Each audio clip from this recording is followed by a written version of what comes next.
Welcome everyone. We are back with Nicole to our weekly series. And today we're going to talk about patterns, specifically limiting patterns that may be creating lack of results in your life. Do you want to start, Nicole? Tell us about patterns. Well, I find patterns fascinating. Also because they're, unaware, mainly because they're unaware, right? And that's how we create them, because we're not aware of them. And also because they're so easy to create. To create a pattern, you don't need many repetitions. You really only need one event that triggers something, right? Something that was strong enough, meaningful enough to have impacted your experience, some kind of experience that left you feeling bad or unworthy or judged or whatever, something usually bad. I mean, there are good patterns as well, but they're less interesting to talk about now, right? Because they're not necessarily limiting. But in the limiting ones, it's enough to have one bad experience to then actually create a pattern of behavior in anticipation of a similar experience, right? If we've experienced something that we really didn't like, we're going to do everything we can to avoid experiencing that again. And that's already going to start affecting the way we go into certain situations. And the pattern is already on the way. And we can dissect it a bit if you want, in a couple of minutes or so, but I'd like to hear what, you like to, how you think about patterns, what you like to go into when you think about patterns and talk to patterns with your clients. I want to bring in perhaps self-love here. The mind has its own limitations, and these patterns are created to take care of you as best as it can.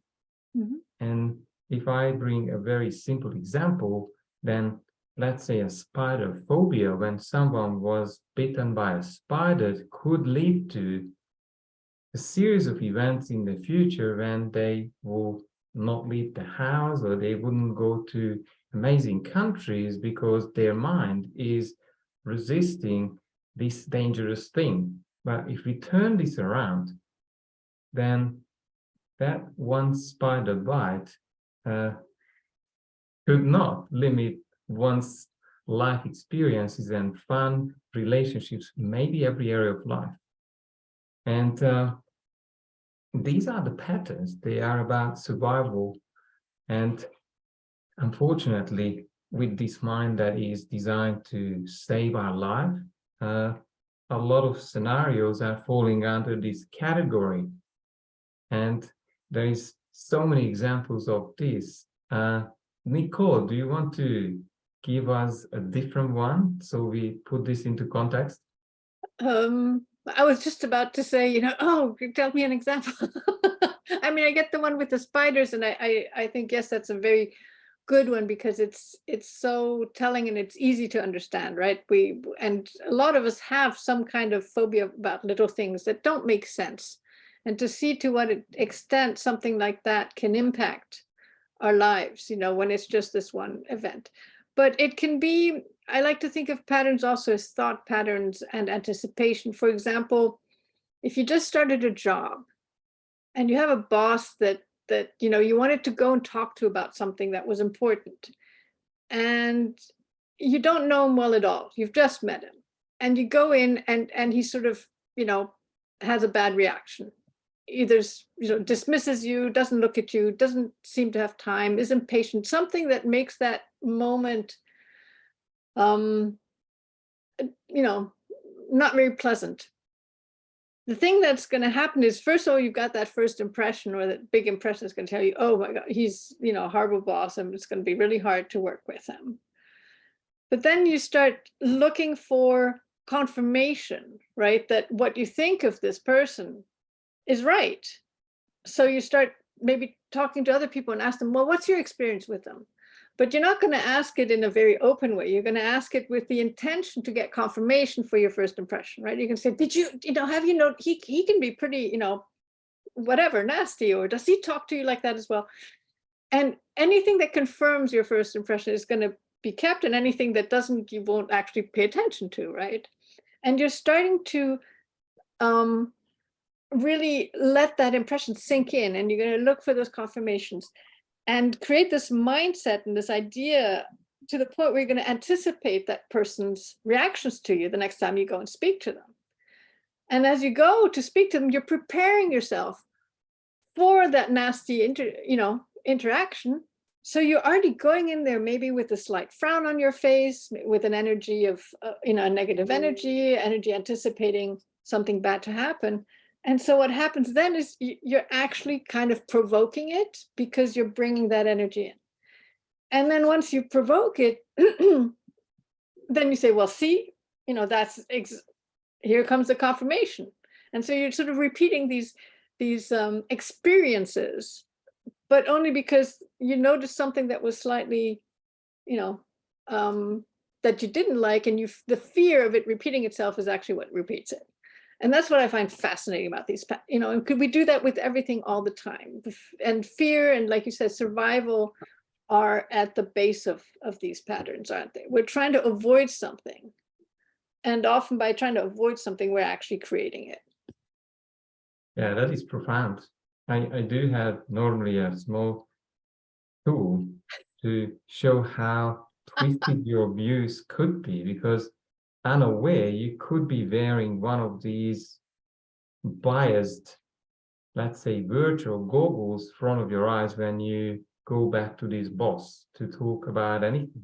And until you have this on, and we all have these, probably we have hundreds of beliefs or patterns, then it defines your experience. I have this tiny story about this other client of mine who was very critical, and she found all of these stupid people everywhere.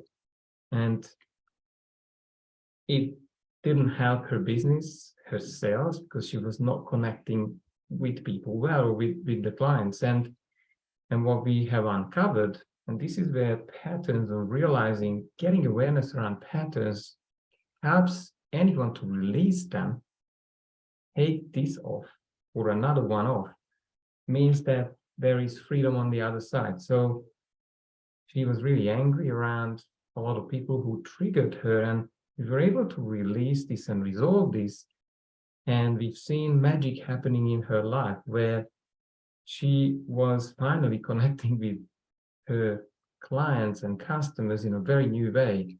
I think she quadrupled her sales, but most importantly, now she lives in peace. She's not trying to get through the day without, all of these silly people doing things which she was judgmental about. Mm.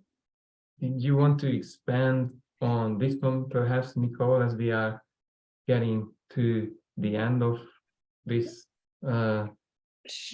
Sure. I think it is so interesting, because patterns are everywhere. And you're talking about a client, and I'm just thinking of a person I'm working with right now who is really deep in the pattern of not being able to say no. And that is something that a lot of people suffer with. And that's a pattern as well, right? That yes pattern, the I want to adapt so that you're happy, so that you love me, or that you like me pattern, like, adjusting our behavior in ways to hope that the relationship is a good place. And that, I think, is one of the most fundamental, issues we have, and patterns we create because of that fear of abandonment, the fear of not being liked by others. And it infiltrates into everything we do. So patterns, we are creatures of habit. So we love patterns. We love the known. We love recreating the same scenario over and over again. That's what makes us feel at peace. And the problem is, most of the time we're actually, creating something that's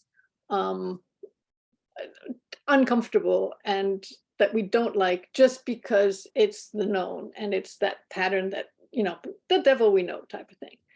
And it's what makes that big paradox of life show up again, in terms of, the thing that I want to avoid most is actually what I'm creating. So it's a topic we could go down probably for hours and explore, and it's a really interesting one. And I'd be happy to engage in any conversation with people who are interested in this topic, as I'm sure you are as well. And I think we'd just love to hear what people think, what patterns might be coming up for them that they're realizing that they're having and creating all the time. Yes, I want you to comment or ask questions, but I just wanted to put this at the end that as far as self-worth, that not being able to say no is probably the worst possible limitation. And if it gets to the extreme, you may find yourself that you haven't even got a life because everyone else is now defining what and how you need to do to make sure that you are safe and you are being accepted, loved, or good enough. So be very careful with patterns. And if you find that you are, and maybe that's a challenge for you if you're watching and listening to us, if you feel stuck and you feel these emotional leaks and you're doing things that is really not your agenda, ask yourself, do I maybe playing out some old limitation, and do I need to do away with this and then seek help if you need to? Because as we said, recurring patterns could take you decades, what we seem to find, or years before it gets bad enough for you to be able to transform yourself. But there's always a shortcut.